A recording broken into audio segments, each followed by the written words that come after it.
Har Har Mahadev bomb ভোলে। তো আজকে আমি এসেছি হচ্ছে শিবগাদ্দি। তো এটাই হচ্ছে শিবগাদ্দির মন্দির, আর পাহাড় থেকে জাস্ট এই দিক থেকে প্রচণ্ড জল পড়ে। আর এই জালটা দেওয়া হচ্ছে কারণ হচ্ছে পাথরগুলো যদি পড়ে তো এই জালে আটকে যাবে। তো আজকে আমরা বন্ধুরা মিলে সবাই মিলে এসেছি হচ্ছে আমি, বিশাল, দীনেশ আর সঞ্জীব, আমরা চারজনে এসেছি।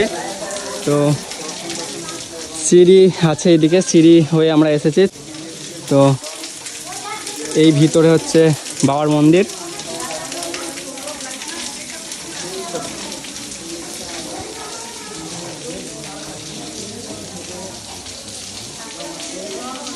চলো তোমাদেরকে ভিতরটা নিয়ে যাই। তো এটা হচ্ছে